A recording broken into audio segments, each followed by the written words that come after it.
senantiasa dilindungi Allah Subhanahu wa taala dan senantiasa berlimpah rahmat, barakah serta kesehatan. Dan selalu dalam bimbingan Allah Subhanahu wa taala sehingga tetap menjadi pelita bagi keluarga dan umatnya di jalan agama Islam yang diridhai Allah Subhanahu wa taala. Salam penghormatan saya sampaikan, cukup banyak yang hadir kesempatan pada kali ini, tokoh-tokoh nasional, teman-teman seperjuangan banyak yang hadir, Bapak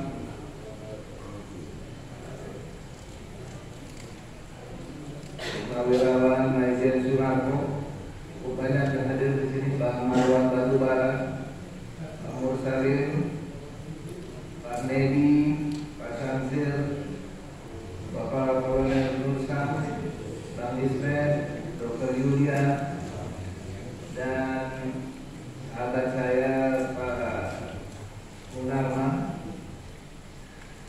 serta teman-teman yang lain, YouTuber, mobil khusus para Jawara Banten yang tidak bisa dilewati, ya, tidak bisa dilewati karena perjalanan jalan Banten itu ulama dan jawarannya selalu seiring sejalan dalam perjuangannya. Semoga kita semua yang ada di sini disatukan hati kita, pikiran kita, dan disatukan di dalam ridho Subhanahu wa ta'ala. Salam penghormatan wabil khusus saya sampaikan kepada sahibul bait kita, Kiai Haji Opa Mustafa, tuan rumah kita saat ini. Kita di sini Bapak Kiai Haji Sulaiman Ma'ruf, Bapak Kiai Haji Muhammad Zainuddin, Bapak Kiai Haji Bukhari Arsyad, Bapak Kiai Haji Hafidin, Bapak Kiai Haji Zaid Muttaqin, Bapak Kiai Haji Syafi'i Karim, dan yang semua pertemuan kita di tempat ini dengan kehadiran Bapak-bapak sekalian menjadi wasilah turunnya rahmat dan berkah Allah untuk kita semua. Saya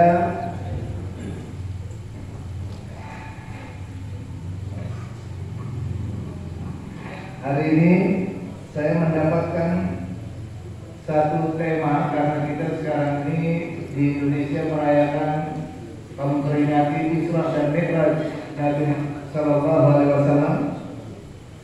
Isra dan Mi'raj itu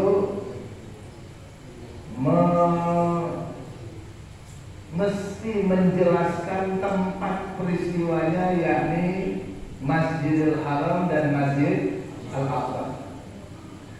Untuk apa sih kita mesti ada kajian tentang ini? Bapak Ibu sekalian, berawal dari sebuah hadis Nabi Muhammad Sallallahu Alaihi Wasallam, yang mana Nabi SAW mengatakan kepada kita, "Idza fasada ahlus Syam fala khaira fikum." Apabila penduduk Syam sudah rusak, maka tidak ada kebaikan dari kalian. Subhanallah. Jadi kalau kita lihat dari hadis Nabi tersebut, bahwa ahlus Syam itu barometer dunia Islam. Jika Syam itu wilayah masuk 4 negara kalau sekarang: Palestina, Yordania, Syria, dan Lebanon. Dulu namanya Syam, nggak ada negara-negara yang ada di situ, nggak ada. Begitu kalah perang, Khalifah kalah perang, maka otomatis wilayah kekuasaan Khalifah Turki Utsmani waktu itu jatuh ke tangan penjajahnya, yakni Inggris dan Prancis waktu itu bagi wilayah. Akhirnya mereka perkecil wilayah Syam yang tadinya meliputi wilayah tersebut. Wilayah Syam itu wilayah negeri yang diberkahi Allah. Itu tanah suci kita. Sehingga Allah Ta'ala katakan Syam itu pusatnya adalah di Al-Quds, kota Al-Quds, tanah suci milik orang beriman, milik umat Islam. Seperti Mekah milik umat Islam, tanah suci juga Mekah. Di sana ada rumah yang pertama. Hubungannya apa? Saya ingin sampaikan bahwa apa yang terjadi di Syam itu berkaitan erat dengan seluruh dunia Muslim, percaya atau tidak percaya, mau mengakui atau tidak mengakui, pasti terikat, pasti itu. Ada orang bilang, ngapain sih urusin Palestina jauh-jauh, urusin Palestina, urusin negeri sendiri aja udah. Nggak kurang-kurangnya urusan dalam negeri, mau ngapain urusin yang jauh-jauh, apa urusannya? Hati-hati. Ini masih banyak nih. Jangankan ulamanya, ya, maaf, jangankan tokoh-tokoh biasa, tokoh ulamanya itu masih ada yang berpikiran kayak begitu. Seakan-akan dia nggak paham.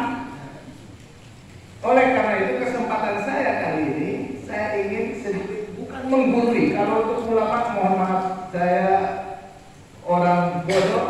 Saya hanya niru-niru, nyontoh-nyontoh apa yang saya dapat dari guru-guru saya, gitu. Cuman saya merasa berkepentingan untuk menyampaikan. Tolong ya, Ikhwan, yang ininya Pak.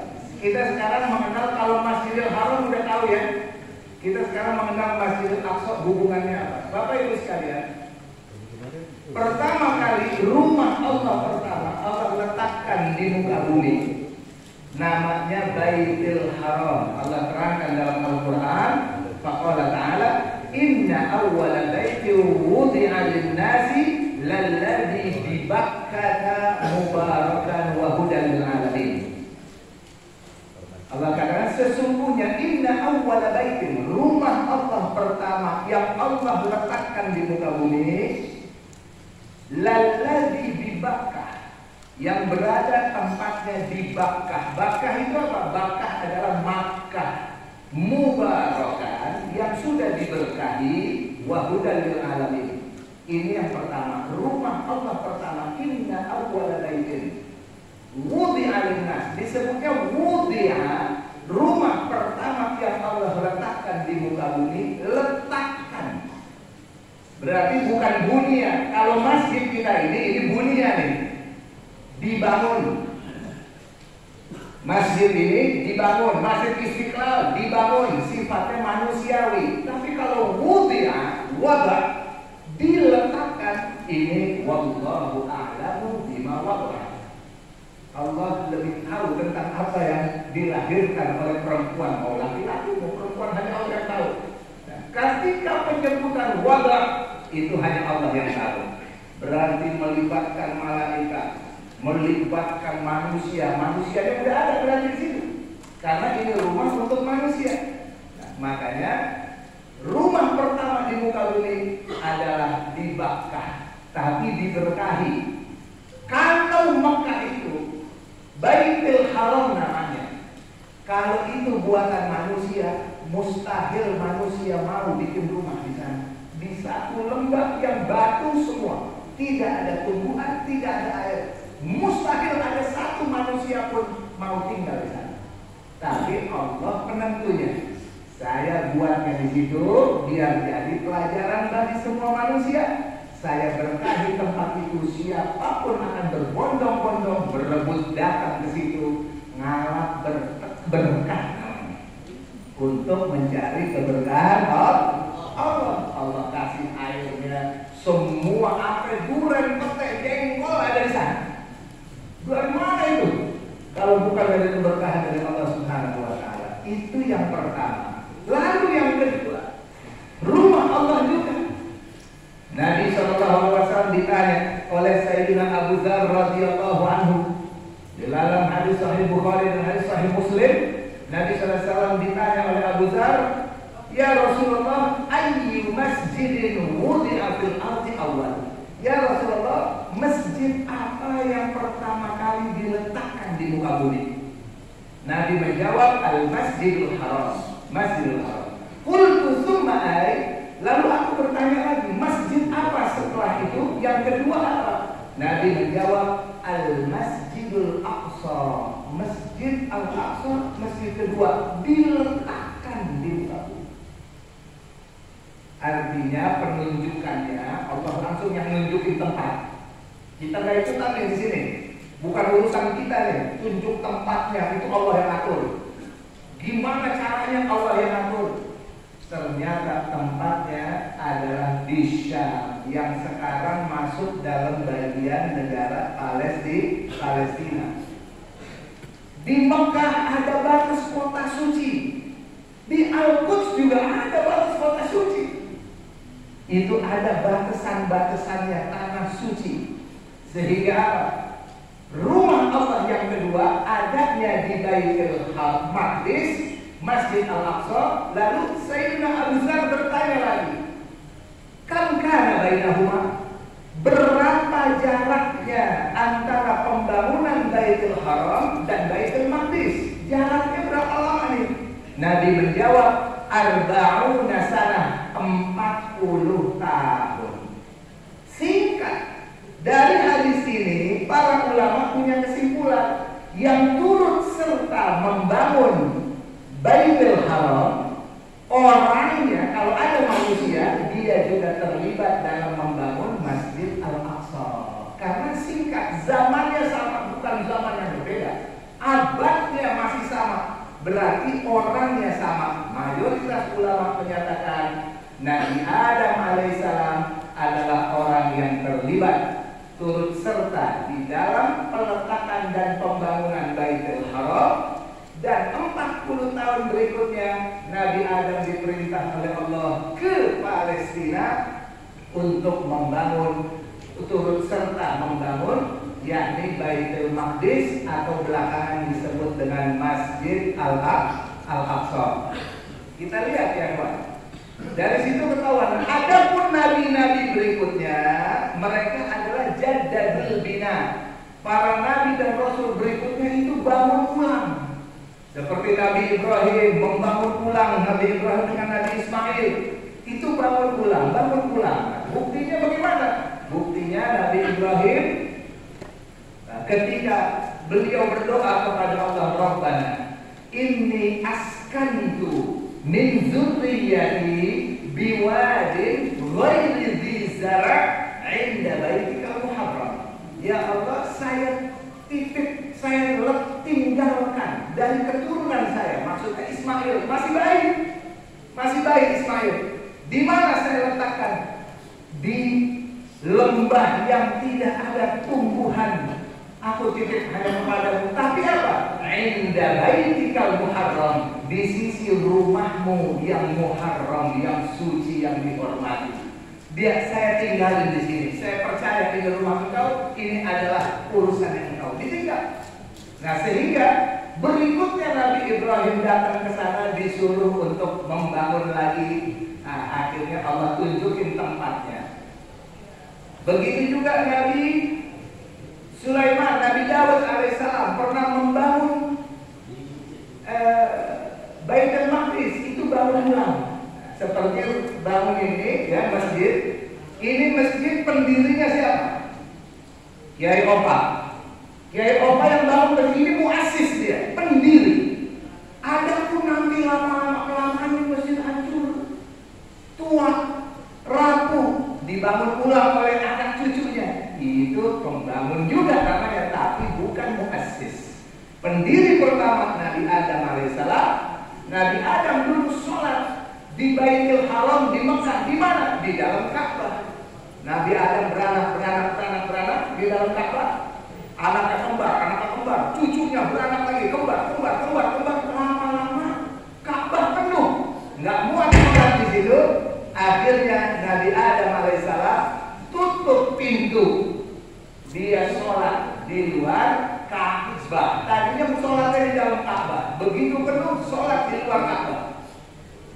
Di Baitul Maqdis 40 tahun berikutnya, di sana ada satu tempat. Mana itu? Coba kita lihat ya. Ini ayatnya Bapak Ibu sekalian, kita lihat. Kalau tidak ada Isra Mi'raj, nggak ada Isra Mi'raj Pak, Bu, hilang ini masih lama. Jadi orang kita tahunya orang Islam sekarang. Tanah suci tahunya cuma Mekah, Madinah, Mekah, Madinah, Mekah, Madinah. Ini dianggap bukan tanah suci. Atau orang kita di sekarang, orang Islam, mayoritas. Kalau nggak ada Isra Mi'raj, nggak kesebut Pak, ini hilang Pak. Hilang ini masjid. Untung ada Isra Mi'raj. Nabi Muhammad diajak Isra Mi'raj oleh Allah. Mau ke langit bisa nggak dari Mekah langsung? Bisa, tapi Allah nggak kasih. Mau langsung ke langit nggak bisa, langsung dari Mekah. Kemudian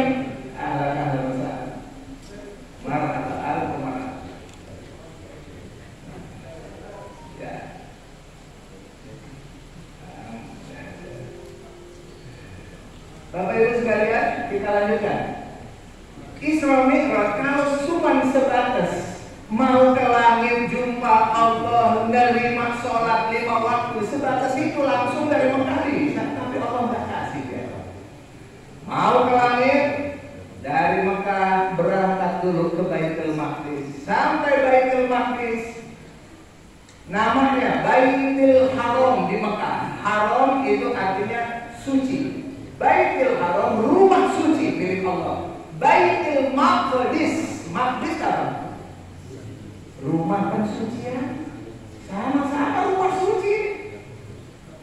Ternyata orang yang mau disucikan di rumah-rumah Allah ini, dulu tanah suci kita 2. Baitul Haram, Baitul Maqdis. Ada 2 tanah suci.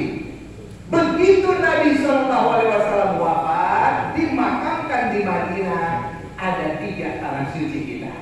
Maka Baitul Maqdis dan Madinah Al-Munawwarah. Madinah itu tanah suci baru datangnya. Yang asal, yang pertama tanah suci kita hanya 2. Maka Al-Quds. Al-Quds itu kota suci, kota tua di Palestina, kota nabi-nabi zaman dulu. Itu Al-Quds. Sekarang oleh Israel diganti namanya jadi Yerusalem. Yerusalem, lain. Itu akhirnya dibilang Yerusalem. Itu Al-Quds namanya. Al-Quds itu nama dari mana? Dari Allah. Diambil dari kata namanya Allah. Asmaul Husna, Al-Quddus. Diambil dari nama malaikat Jibril. Ruhul Qudus. Diambil dari nama surga, Jannatul Quds. Kota Al-Quds itu semua. Jadi semua ini peninggalan langsung Allah yang kasih buat kita. Bagaimana kita lihat di sini, Bapak Ibu sekalian. Begitu, jadi tanah suci kita udah kebayang ya, umat Islam ya, tanah suci yang ternyata 2. Begitu Isra Mi'raj dari Mekah dibawa ke Palestina, ke Syam, namanya Syam ya, dulu nggak ada Palestina. Kalau kita buka Al-Quran, nama Palestina nggak bakalan disebut. Adanya ya, nggak ada dalam Al-Quran. Jadi urusan kita bukan Palestinanya. Palestina terlalu kecil Pak. Syam.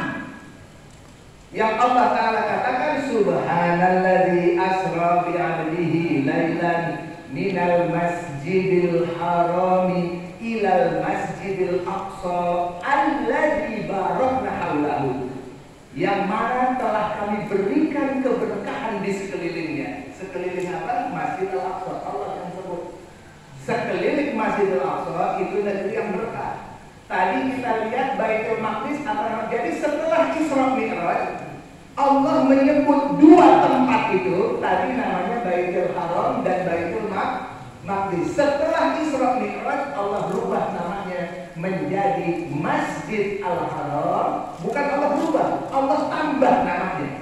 Baitul Haram menjadi Masjid Al-Haram, Baitul Maqdis menjadi Masjid Al-Aqsa. Itu setelah Isra Mi'raj. Jadi tempatnya sama nggak? sama. Baitul Haram ya Masjidil Haram. Baitul Maqdis ya itulah Masjid Al-Aqsa sekarang. Kita bisa lihat gambarnya Pak. Coba berikutnya. Nah ini Baitul Maqdis Pak. Kelihatan dia ada tinggi ya, temboknya tinggi karena dia di wilayah pegunungan. Coba naikin lagi. Nah ini Baitul Maqdis di pegunungan. Kita bisa lihat. Dia salah satu puncak gunung Jabal Baitul Maqdis. Itulah tempatnya Masjid Al-Aqsa, Jabal Baitul Maqdis. Di kota Al-Quds itu ada 5 gunung di situ. Ada 5 gunung. Salah satu gunungnya yang paling tinggi, puncak gunungnya itu namanya Baitul Maqdis. Jadi namanya Masjid Al-Aqsa atau Baitul Maqdis bukan tembok, bukan bangunannya. Masjidil Aqsa, Bapak Ibu sekalian, bukan bangunan-bangunan itu. Masjidil Aqsa tanahnya. Kebayang nggak? Baitul Maqdis puncak gunung Jabal Baitul Maqdis, bukan bangunan. Kalau bangunan itu silih berganti Pak, semen itu silih berganti. Baitul Maqdis seperti awal pertama Rasulullah datang saat Isra dan Mi'raj ke sana, nggak ada bangunan, nggak ada apa, bangunan-bangunan ini nggak ada. Saat itu tapi hanya ada tembok-tembok di bawah pagar supaya nggak runtuh. Kita lihat yang berikutnya. Namanya Jabal Baitul Maqdis. Itu letak Masjid Al-Aqsa. Sekarang kita lihat berikutnya. Terus. Nah, ini Jabal Baitul Maqdis, Bapak Ibu sekalian. Sekarang banyak bangunan. Setiap khalifah bangun satu. Sehingga sekarang di atas Baitul Maqdis ini terdapat 10 musola. Di atas Baitul Maqdis, kalau kita lihat kan rata tuh, itu nggak rata. Itu penuh bangunan, ada 200 situs di dalamnya, ada sekolah di dalamnya. Musolanya ada 2, musola ada 10. 3 musola di bawah tanah, 7 musola di atas tanah. Kita lihat, jadi ini yang mana yang Masjidil Aqsa? Masjidil Aqsa itu semua yang ada di dalam pagar itu semuanya namanya Masjid Al-Aqsa. Kalau kita buka Google sekarang, Ibu Bapak buka Google Masjid Al-Aqsa, nanti diarahin Masjidil Aqsa, nanti diarahin Masjidil Aqsa yang warnanya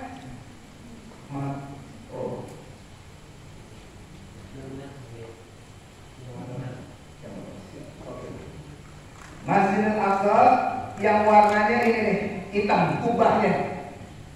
Karena ini tempat imam dan khotib di sini. Ini bukan. Ini Masjidil Aqsa sekarang kalau Bapak Ibu lihat di Google, ya. Ini di sini Pak, di ujung sini ada musola, 3 musola gede-gede di bawah karena dia pegunungan. Bagian bawah itu, bagian depan sini itu ada musola 3 di bawah. Namanya musola Marwani paling ujung. Lalu musola Sayyidina Umar. Sayyidina Umar ketika ambil kunci-kunci Baitul Maqdis, dia bikin musola di sini. Sayyidina Umar. Sebelahnya ini adalah musola Jami' Qibli, tempat khotib dan imam. Tuh khotib dan imam di situ adanya. Sebelahnya lagi di sini ada musola Nisa. Sebelahnya lagi ada musola Maghribah. Sebelahnya lagi ada musola Buraq. Nabi Muhammad SAW masuk dari depan sini setelah ikat Buraq di sini. Nabi Muhammad masuk dari bawah ke belakang sini dan ada turunan Pak. Ke bagian bawah sampai di sini ada namanya musola Al-Aqsa Al-Qadim. Nabi sholat 2 rakaat di situ bersama malaikat Jibril. Lalu yang di belakang sini ada lagi yang besar paling cantik. Ini dibangun oleh Abdul Malik bin Marwan. Subhanallah, paling indah itu kubahnya. Kubahnya pakai emas 24 kilo. Kubahnya kayu dilapisin emas 24 kilo jadi kayak begini. Subhanallah. Itu namanya musola Qubbatus Sakhra. Qubbatus Sakhra. Bahasa Sundanya namanya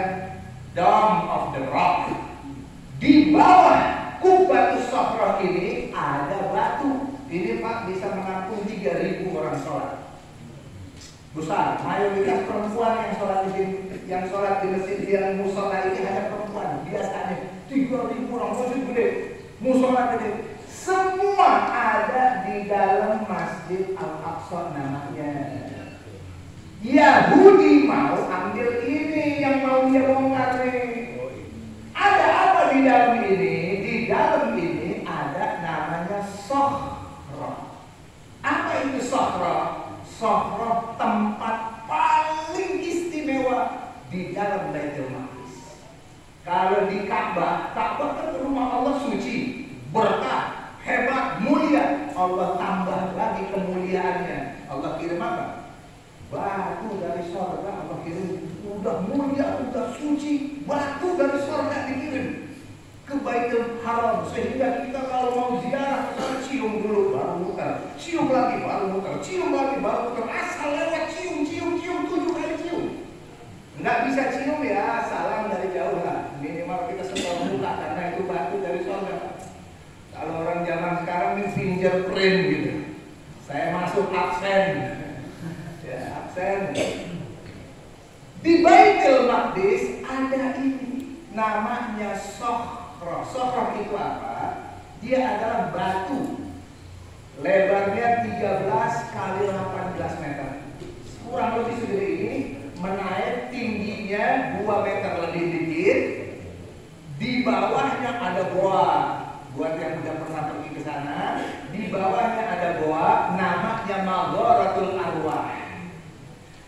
Di atasnya goa itu, sudah di atasnya tempat itulah yang namanya Sokhroh. An-Nabi alaihi salatu wassalam bersabda, al-ajwah was-sokhroh minal jannah.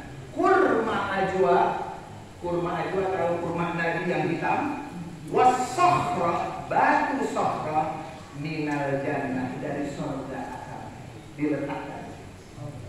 Inilah Nabi Adam alaihissalam membangun mihrab di dalamnya. Nanti kita lihat ya, saya singkat-singkat aja dulu biar kita lihat Bapak Ibu sekalian.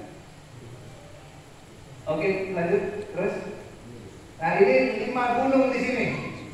5 gunung. Satu gunung namanya Tel Yazita. Yang kedua Jabal Zaitun. Nah, ini Jabal Zaitun di sini. Ini tempat, ini tanah suci juga yang akan dia sembelih sapi merah di sini, Jabal Zaitun. Ini Jabal Baitul Maqdis paling tinggi. Ini Jabal Sohyun namanya, dan ini yang kelima Jabal Okra. Nah, 5 gunung itu yang nomor 3 adalah Jabal Baitul Maqdis. Itu tempatnya. Berada di mana Jabal Baitul Maqdis? Di dalam kota Al-Quds. Ini kotanya. Ini kota tua nih. Kota Al-Quds. 1/6-nya namanya Masjid Al-Aqsa. Baitul Maqdis 1/6 kota Al-Quds. Orang kalau mau masuk ke Baitul Maqdis harus lewat pintu Al-Quds dulu. Begitu dari Al-Quds masuk kota, baru bisa masuk ke pintu Masjid Al-Aqsa. Ya, lanjut. Nah, ini dari atas kelihatan rata, padahal itu asalnya gunung. Lanjut, lanjut, lanjut. Ya, Masjidil Aqsa, ya, lanjut. Di mana letaknya? Baitul Maqdis, Palestina. Mundur sedikit. Kita lihat di sini. Ini letaknya Palestina, Al-Quds, Masjidil Aqsa. Persis di secara geografis dia perbatasan 3 benua. Dia berada di benua Asia, ini Eropa, ini Afrika, tengah-tengahnya dia. Makanya seorang ilmuwan dari Inggris bernama Harvard, dia mengatakan siapa orang yang mau menguasai dunia, cukup dia kuasai tempat ini. Siapa yang kuasai tempat ini, dia akan kuasai 80% dunia. Itu tempat dari zaman dulu, tempat perang dulu, direbut lagi sama Romawi, diambil lagi sama ini, diambil terus-menerus sampai hari ini. Perebutan di sini. Dari sini baru kita nyambung nih, kenapa tempat ini begitu istimewa dari perebutan peradaban dunia. Para imperialis sangat naksir dengan tempat ini. Dari zaman dulu, bukan baru-baru ini. Kita lihat, lanjut. Lanjut. Ya, kita lihat ini kota Al-Quds. Ini 1/6 wilayah kota Al-Quds adalah Masjidil Aqsa. Berapa luasnya Masjidil Aqsa? Masjidil Aqsa luasnya 144.000 meter persegi, 14,4 hektar. 14,4 hektar masjid terluas di muka bumi. Bisa menampung 250.000 orang sholat. Paling luas. Dari zaman dulu emang begini. Tapi sekarang setelah perluasan Masjidil Haram lebih luas dari dia sekarang.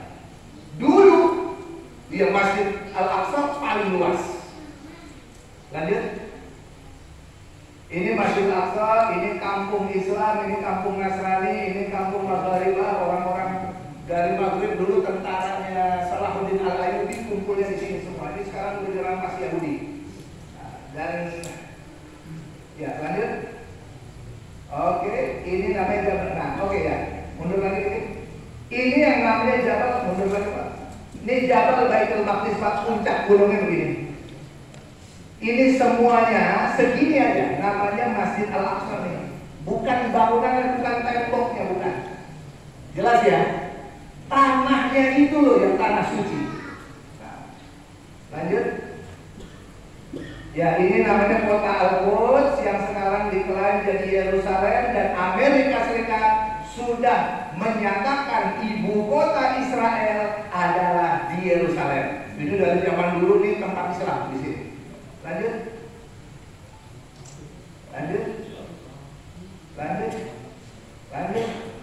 Ya, kita lihat. Ini bagiannya Masjidil Aqsa agak sedikit belok ya. Dia agak persisi nih, persegi panjang tapi nggak lurus. Bagian bawahnya 466, bagian atas ini 488. Ada yang pendekan, ada yang panjangan. Lanjut. Ya, ini jenisnya, bentuknya Masjidil Aqsa. Lanjut. Ini ada rahasia yang ajaib. Kenapa bisa bentuknya seperti ini? Subhanallah, Masjidil Aqsa Pak, di tembok miring nih Pak. Miring 12 derajat. Subhanallah. Ini diteliti. Lanjut. Diteliti tahun 2005 oleh peneliti ilmuwan Palestina di Inggris. Dia dosen di salah satu perguruan tinggi di Inggris. Melalui satelit dia kaji kenapa Masjid Al-Aqsa miring 12 derajat. Begitu dia lihat dari satelit, ternyata dengan posisi miring 12 derajat, maka Masjid Al-Aqsa ala tijahil Ka'bah, Mekah, langsung dalam posisinya ke arahnya ke Mekah. Subhanallah. Jadi orang sini dari dulu sholatnya madepnya ke Ka'bah dengan miring 12 derajat. Cuma mundur dikit lagi. Nih Pak, kalau ambil yang hijau ini nggak ke Mekah nih. Kalau ikutin sholatnya pakai yang hijau, ini nggak ke Mekah. Subhanallah. Zaman dulu Pak, siapa orang yang punya ilmu beginian? Bisa menetapkan ini harus menghadap ke Ka'bah itu begini. Dilurusin temboknya. Ini kalau bukan nabi-nabi dengan atas wahyu dari Allah Ta'ala, nggak nyampe Pak begini Pak.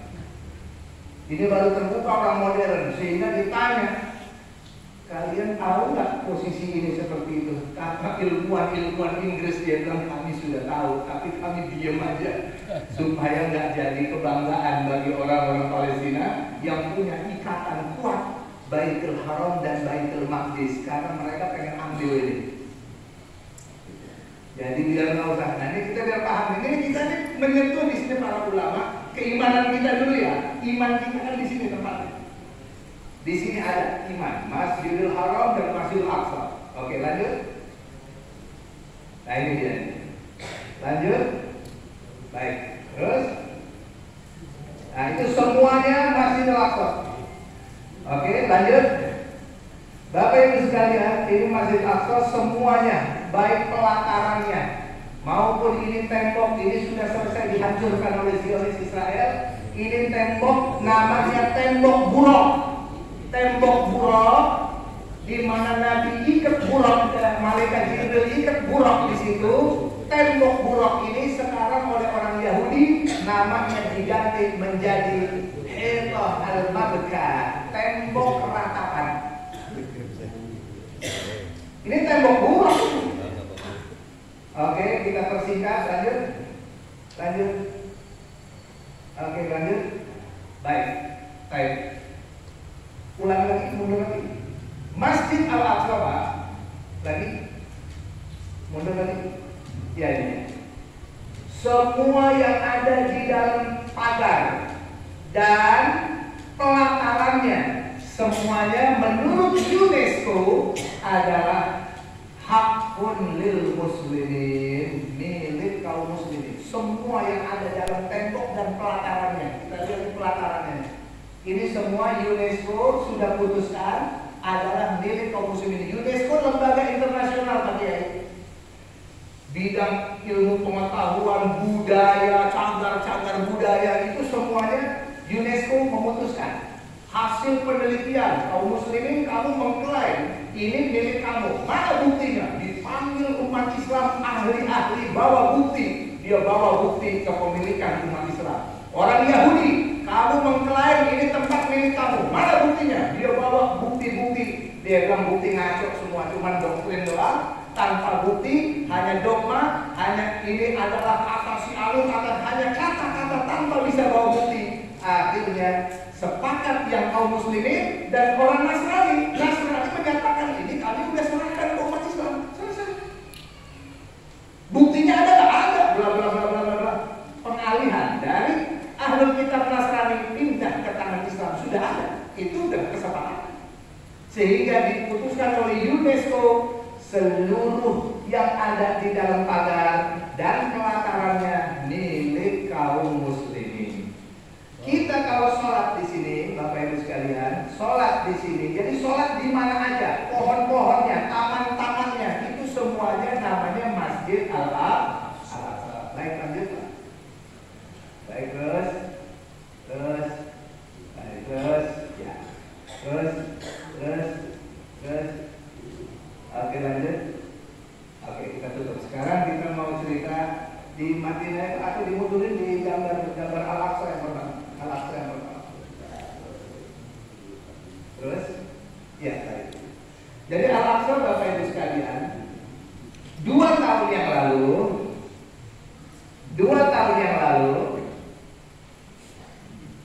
Israel sudah mengumumkan akan membongkar tempat ini. Baitul Maqdis yang ada di atas ini. Oh, saya mau kasih lihat batunya, boleh masuk ke dalam. Di dalam ini, terus dulu Pak, agak jauh tuh. Ya, terus. Ini dalil-dalil udah cukup mengerti para ulama. Nah, ini tembok Baitul Maqdis, Pak. Yang atas ini, bagian atas ini baru semua dibangun oleh Sultan Sulaiman Al-Qanuni di bagian atas. Baru semua nih. Tahun 1500-an. Dia yang bangun tembok bagian atas. Temboknya lebarnya 3 meter. Sekeliling Masjidil Aqsa.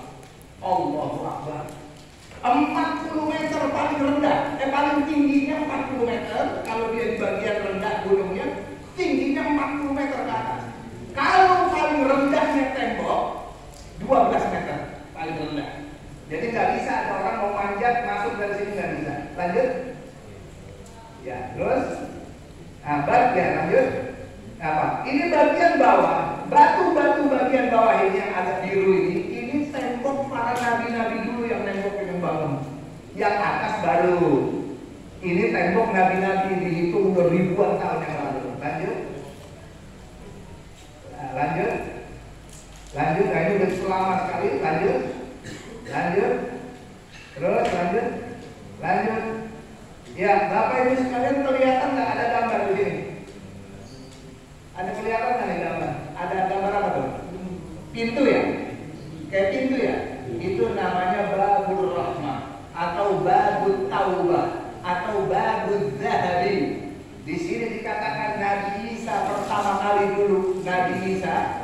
pertama kali keluar dari pintu ini keluar, lalu diangkat, diselamatkan oleh Allah, diangkat ke langit. Kemudian nanti pun rencananya, ya, menurut riwayatnya akan kembali lagi masuk ke Baitul Maqdis dari pintu ini. Di belakang pintu ini ada apa? Ada qa'ah. Apa itu qa'ah? Qa'ah itu aula. Ada aula, namanya aula Abi Hamid Al-Ghazali. Di waktu Imam Ghazali berkhalwat di sini di Baitul Maqdis, dia tulis kitab paling populer, kitab yang bernama Al-Ihya, kitab Ihya Ulumuddin. Di sini dia bangun. Selesai itu, umat Islam, para ulama mengabadikan fenomenal kitab Ihya Ulumuddin ini dengan membuat qa'ah, namanya qa'ah Abi Hamid Al-Ghazali. Nah, oke, lanjut. Terus, nah ini mundur ya. Ini hadis Nabi Muhammad SAW. Falamman tahayna, Nabi bersabda, falamman tahayna ila Baitul Maqdis, ya. Qala Jibril bin Usbu'in. Ketika kami sampai di Baitul Maqdis, malaikat Jibril melobangi tembok Baitul Maqdis, fasyadda bihil buraq, lalu dia ikat buraq di situ, di tempat ikatan buraq temboknya. Kita lihat, lanjut. Nah, kita lihat ke lubang. Ini tembok buraq, tempat ikat buraq. Lanjut. Terus, lanjut. Terus, ya. Di dalam Qubbatus Shahra tadi ada ini Pak. Kita persingkat aja ya Pak ya. Di dalam bait apa tadi namanya? Qubbatus Shahra ada batu ini. Ini batu tingginya 2 meter lebih, lebarnya 13 kali 18 meter. Sekarang udah ditutup. Disinilah dulu Nabi Adam bikin mihrab. Para nabi sholatnya di atas ini dulu, turun temurun. Nabi Zakaria termasuk Siti Maryam punya mihrab di sini. Mihrab itu kamar tempat orang bisa tinggal di sini dan ibadah di situ. Mihrab itu begitu Pak. Di sini tempatnya. Lama-lama penuh dipagar. Coba lihat yang berikutnya. Nah ini nih dia tempatnya. Udah dipagar nih dia nih. Dari sinilah saat Isra dan Mi'raj Nabi Shallallahu Alaihi Wasallam habis sholat 2 rakaat tadi saya sebut di depan, dibawa ke sini sama malaikat Jibril, naik Pak ke atas batu ini. Begitu naik ke atas batu ini, dibawa ke langit, terbuka pintu-pintu langit 1, 2, 3, 4, 5, 6, 7, surga, neraka, dia lihat semua sampai berjumpa ke Sidratil Muntaha, inda jannatul ma'wa, idh yaghsha sidrata ma yaghsha, ma zaghal basaru wa ma tagha, laqad ra'a min ayati rabbil kubra. Tempat ini disebut sebagai Bawabatus Sama, pintu langit. Yang kita paham nih, tempat yang paling dicari oleh orang-orang zaman dulu mana? Di sini. Nabi di sini habis terima sholat 5 waktu, nggak langsung turun ke Mekah, ke sini lagi. Sampai di sini Allah pertemukan seluruh nabi dan rasul yang ada. Berapa nabi dan rasul yang ada? Nabi dari Nabi Adam sampai Nabi Isa, kumpul semua di sini. Nabi-nabi yang ada 124.000 nabi dan rasul berkumpul semua di Baitul Maqdis. Yang penasaran, mana sih yang namanya Muhammad itu? Kami kok harus beriman sama dia? Dia datang belakangan tapi kami harus beriman. Yang mana orangnya? Itu saat pertemuan. Ketemu semua nabi dan rasul. Lalu malaikat Jibril katakan sesuai dengan kitab Imam Qurtubi, "Shalli ya Muhammad." Salatlah engkau ya Muhammad. Pimpin sholat, jadi imam. Makmumnya semua nabi dan rasul yang ada di sini. Sholat wajib pertama di muka bumi. Setelah dapat perintah sholat 5 waktu di sini, bukan di mana. Saya tidak merendahkan, bukan. Ini namanya biar kita kita lihat masing-masing punya kelebihan, nggak boleh kita lecehkan. Kita mah cukup makan aja, pahalanya lebih gede. Iya, kalau buat sholat pahala lebih gede di sana di Mekah. Belum tentu yang lain. Pengen pengampunan dosa, doa Nabi Sulaiman alaihissalam. Apa kata Nabi SAW? Nabi Sulaiman berdoa 3. 2 sudah dijawab, semua sudah selesai. 1 masih berlanjut sampai kita sekarang, kata Nabi. Pertama, minta kerajaan yang istimewa, tidak ada orang lain bisa menyerupai kerajaan. Nabi ijabah, sehingga kerajaan Nabi Sulaiman yang istimewa setelah Nabi Sulaiman wafat dihapus. Jadi gak ada tuh kerajaan Sulaiman sekarang, gak ada arsitek manapun gak ada yang bisa contoh. Saya bikin kerajaan Sulaiman. Kalau Fir'aun kerajaannya ada, raja-raja yang lain peninggalannya sudah ada, tapi Nabi Sulaiman Allah hapus. Lalu Nabi Sulaiman berdoa, ya Allah beri aku ilmu, hikmah, kekuasaan yang hikmah, yang tidak ada orang lain seperti saya. Allah ijabah, baik. Badan Intelijen Negara burung hudhud diangkat, kamu jadi anggota BIN ya. Ya. Baisnya burung elang. Oh, ini burung semut semua. Kepala PU pembangunan pekerjaan umum jin ifrit kepala pembangunan. Masya Allah, suruh pindahin, dipindahin itu kerajaan sampai jin semua ditundukkan jadi anak buah Nabi Sulaiman. Allah Akbar. Semut, pohon, hewan semua bisa bicara langsung sama dia. Dia paham, Allah kasih. Setelah meninggal sudah selesai hadis. Tinggal yang ketiga. Apa doa Nabi Sulaiman yang ketiga? Ya Allah, setelah beliau selesai membangun Baitul Maqdis, direnovasi, beliau bangun ulang Baitul Maqdis, Nabi Sulaiman berdoa, ya Allah, jangan ada orang keluar dari rumahnya yang hendak ingin sholat ke Baitul Maqdis illa kharaja min zunubihi kayaumi waladatu ummuh, kecuali dia keluar dari Baitul Maqdis setelah sholat dia sudah suci bersih seperti baru keluar dari perut ibu. Suci kan? Makanya Sayyidina Abdullah bin Umar kalau mau sholat dia begitu ke Baitul Maqdis nih. Dia nggak mau dipanggil orang mau ini mau tidak. Saya mau ke Baitul Maqdis. Sampai Baitul Maqdis sholat, habis sholat doa ibadah semua baru dia keluar, baru mau makan mau minum. Untuk ditanya kenapa kamu tadi nggak mau, saya tawarin. Enggak, saya mau mengharapkan doa daripada Nabi Sulaiman alaihissalam yang disampaikan oleh Nabi Muhammad SAW. Takbir. Allahu Akbar. Ini tempat yang mau dibongkar oleh Yahudi ya kawan. 2 tahun yang lalu Israel sudah mengumumkan akan bongkar tempat ini dan akan bangun namanya Kuil Solomon. Ya, dia punya keyakinan sendiri. Bukan waktu saya untuk bahas itu. Ini tempat mau dibongkar. 2 tahun yang lalu syarat-syaratnya udah ada. Dia udah bikin maketnya, desainnya, udah ada orang dulu sebarin. Lalu yang aneh bin ajaib, mestinya pemerintah Palestina yang ngumumin pertama, kamu jangan begitu Israel. Mestinya begitu tuh. Palestina, negara Palestina itu milik kaum muslimin. Tapi menang-menang baik. Orang sini bilangnya apa? Menang-menang baik. Menang-menang baik tuh pemerintah Palestina. Yang kedua, Yordania, karena Pak ini Masjid Al-Aqsa itu tahta riayah Wizarah Syu'unil Awqaf Al-Urduniyah, di bawah naungan Kementerian Wakaf Yordania. Mestinya pemerintah Yordania yang bersuara, Israel itu milik kami kaum muslimin, ente jangan main-main. Ternyata menang-menang banget.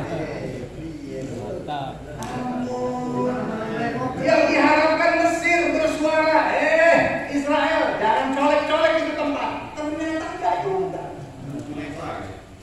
Saudi apalagi, ya Allah. Nggak ada. Akhirnya saudara-saudara kita di Gaza yang lihat ini waktu udah makin dekat mau dibongkar, nggak ada cara lain yang damai. Lobby-lobby macam apa, nggak ada cara lobby. Ternyata udah disetting semua negara-negara Islam, semua udah di lobby sama Joe Biden dari 4 tahun yang lalu. Yuk, Normalisasi yuk, buka hubungan yuk. Termasuk Presiden Jokowi udah digarap sama Joe Biden. Biar kita paham untuk apa? Ketika hari ini nanti dibongkar, dia bangun masjid, dia bangun kuil Solomon di atas Masjidil Aqsa. Umat Islam udah nggak ada lagi yang berani ngamuk. Kalau marah silakan pemerintahnya nanti yang hajar mereka semua. Itu tujuan. Ternyata bingung nih, gimana caranya? Akhirnya saudara-saudara kita dari Gaza ambil langkah. Apa kita biarin dulu, dihancurin dulu, baru kita lawan? Atau kita cegah dulu, baru kita mempertahankan masjid itu? Dari Gaza nih, biar saya mau tahu, ini tanah suci atau bukan? Wajib nggak dibela? Wajib nggak dijaga? Yang wajib bela orang Arab atau semua orang Islam semua? Termasuk orang Serang wajib apa? Wajib. Orang Banten? Wajib. Kenapa orang Jauh. Jawarannya payah. Ih, jawarannya payah. Orang Gaza. Ini mau nungguin yang mana? Akhirnya mereka ambil langkah. Mereka tahu kalau kami serang, pasti kami dibantai seperti zaman dulu. Pasti kami dibantai. Mereka tahu. Kalau kami serang, nanti Israel kalau kalah pasti negara-negara yang bantuin dia, donasi dia, pasti akan lawan kita. Benar, sekarang 23 negara yang turut membantai Gaza. Mereka tahu semua udah dihitung namanya. Enggak ada cara yang lain. Apa biarin kita? Akhirnya mereka kasih peringatan. Israel hati-hati. Jangan kata itu tempat kamu nodai. 1 senti pun haram kau nodai tempat itu. Kami akan lawan. Takbir. Allahu Akbar.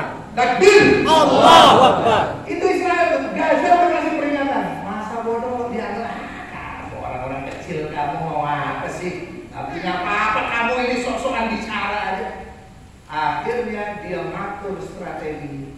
Tanggal 7 Oktober dia perang sampai kemarin baru selesai di Gaza. 15 bulan dibombardir Gaza. Sekarang orang-orang minta maaf ya, orang kita nih masih pada begini nih mikirnya nih. Saya kesian sama Gaza, saya udah kirim bantuan ke sana karena saya kasihan. Ini bukan urusan perut, Pak. Gaza hancur itu kewajiban. Kita juga sama wajib seperti mereka mempertahankan tanah suci. Sama ketika Masjidil Haram dirampas orang, dibongkar orang, Masjid Nabawi dirampas orang, wajib nggak kita bela? Wajib. Apa orang Arab aja? Ya. 2 miliar orang Islam wajib bela itu tempat. Kewajiban. Hancur mati itu kewajiban semua, bukan dikasih aja. Kewajiban. Kita juga sama wajib kayak mereka, wajib perang kayak begitu. Nggak bisa berangkat ke sana, tetap wajib jihad ya? Tetap wajib. Pakai apa? Pakai amwal kita, doa kita, harta kita terus. Itu bukan sedekah. Infak jihad fisabilillah. Untuk salama Baitul Maqdis masih dalam cengkraman. Sekarang saya mau ceritain. Masjidil Aqsa sekarang, Pak. Sekarang nih Masjidil Aqsa. Pak, polisi Israel sudah buat peraturan dari menterinya. Namanya Ben Gvir. Dia sudah katakan tidak boleh lagi ada polisi Israel yang mengusir penduduk Palestina, penduduk Israel yang mau melakukan ibadah di situ. Dulu kalau ada orang Israel bikin ibadah atau mengibarkan bendera Israel, itu sama polisi Israel dikeluarkan untuk keselamatan. Tapi sekarang yang boleh sholat di sana orang Palestina hanya umur 60 tahun ke atas. Setelah 7 Oktober selama 10 bulan, bukan 10 minggu, selama 10 minggu setelah 7 Oktober yang hanya boleh sholat di situ orang usia 70 tahun. Sehingga sholat di Masjidil Aqsa, sholat Jumat cuma 4.000 orang sholat Jumat. Sama kayak masjid di masjid kecamatan. Ini masjid internasional, bukan masjid kayak Istiqlal, bukan. Allah Akbar. Sekarang ini dia kurangin. Lalu perkembangan terakhir, tidak boleh sekarang ini ada orang asing Jadi orang sholat sama imam itu hanya boleh sholat orang Palestina yang boleh ikut sholat dengan imam. Setelah imam selesai sholat, diusir sama polisi, kamu keluar semua. Keluar semua orang Islam, lalu masuklah ke dalamnya orang-orang Yahudi. Lalu dimasukin orang Islam yang orang asing. Ini baru-baru ini kejadian. Jadi orang asing sekarang nggak bisa sholat bareng sama imam. Ini yang saya tahu sebulan yang lalu. Sebulan yang lalu saya dapat informasinya ketika orang Muslim dari Perancis dan dari Turki pengen sholat nggak dikasih. Tunggu setelah orang Palestina keluar, baru mereka disuruh masuk bareng-bareng dengan orang Yahudi. Dan sekarang orang Yahudi melaksanakan ibadah di dalam Masjidil Aqsa. Mereka sekarang udah sujud malhami di situ. Sujud malhami itu tengkurap begini bang, sujudnya mereka tengkurap semua. Itu hanya ada sujud di Baitul Maqdis saja, namanya Baitul Maqdis menurut mereka. Sekarang dia udah lakukan, padahal menurut ajaran mereka belum boleh dilakukan sekarang. Sekarang dia udah buat ibadah di situ. Kita paham nggak kalau ini sebenarnya ujian dari Allah untuk kita?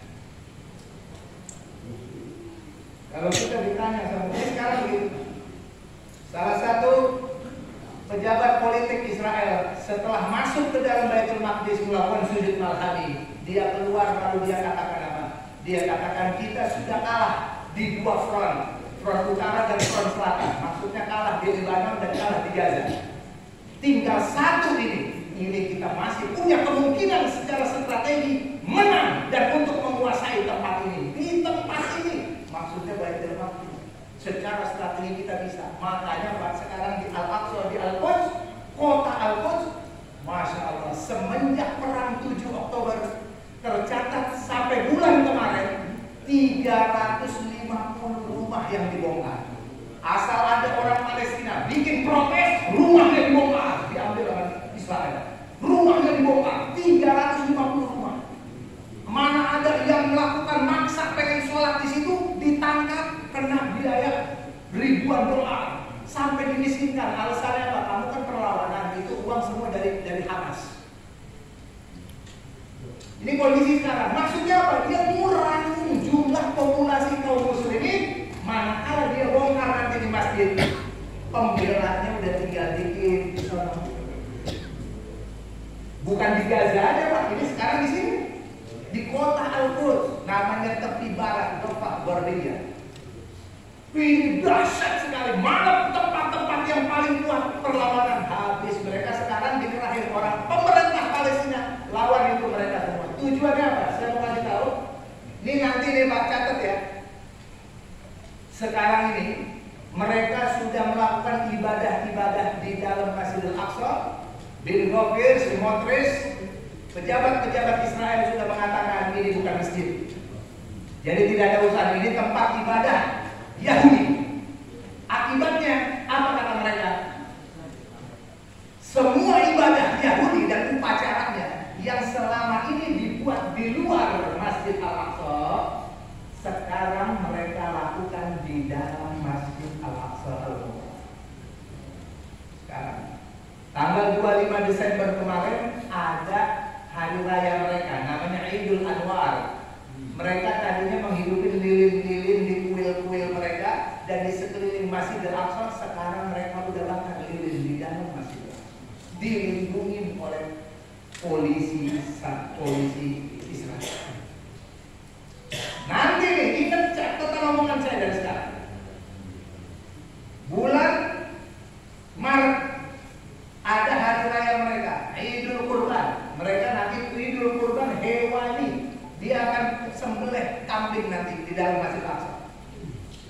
Tahun lalu nggak berhasil, cuma dia buat pengumuman aja yang bisa nyembelih kambing, ayam apa di dalam Masjid Aqsa dapat uang sekian. Nggak ada yang berhasil kecuali ayam.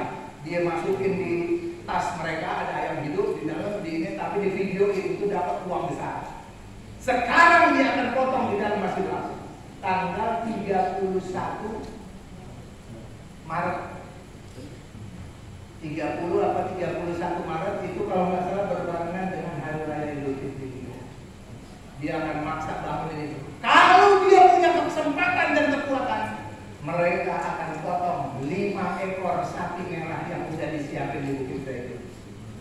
Itu syarat untuk bongkar batu Sokhroh. Dia bangun di atas batu itu. Namanya kuil Solomon. Kira-kira ini perang bakal selesai apa lanjut nih? Tapi kira-kira kalah atau menang? Pasti menang. Makanya orang kita jangan kesian sama orang Gaza, jangan kesian sama orang Palestina, kasihan sama diri kita sendiri. Kalau nanti kita ditanya sama Allah, kamu saya kasih rumah suci untuk mensucikan dosa kamu dan untuk memasukkan kamu ke surga, lalu dirusak sama orang Yahudi, kamu buat apa? Jawabnya, saya kesian tuh sama orang Palestina. Begitu jawab. Baju kita nih Pak dikasih sama Allah, saya dikasih bajunya, ditanya nanti dia. Baju saya kasih rezeki, kamu buat apa? Sekarang rumah Allah saya kasih, kamu buat apa? Jawabnya pelintah-pelintut. Hati-hati sudah. Ba'inistan-sarukum fiddin fa'alaikumun nasr. Apabila mereka sudah minta bantuan untuk agama, maka wajib bagi kalian membelanya karena agama. Ini kondisi sekarang Baitul Maqdis. Harapannya kita Pak, bukan saya memecah konsentrasi maupun bagaimana enggak. Indonesia kaum muslimin kita wajib jihad. Kalau saya begini malam ini. Oke. Saya nggak bisa berangkat ke sana jihad, nggak bisa. Oke, saya tetap jihad di sini. Pakai harta saya kan tidak. Bi amwalikum wa anfusikum fi sabilillah. Saya umumkan, ya Allah, setiap hari Engkau kasih rezeki kepada saya, maka setiap hari juga saya infakkan harta saya. Tiap hari saya infak harta untuk kemerdekaan Baitul Maqdis. Tiap hari saya infak, ya Allah, minimal 10.000. Kalau harta saya terbanyak, saya lebihin. Jadi sebulan saya setor 300.000. Cuman biasanya tetap saya jutaan juga. Ini minimalnya aja, sehingga setiap hari saya punya andil jihad di Baitul Maqdis. Semoga Allah catat saya termasuk sebagai pembela. Ini kita orang Islam nih, hanya orang Islam doang. Jadi orang Islam jangan cerita kesian. Yang cerita kesian orang Palestina kelaparan itu orang Amerika, Eropa, Cina.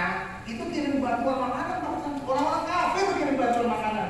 Kasihan, kemanusiaan. Kita orang beriman, jihad.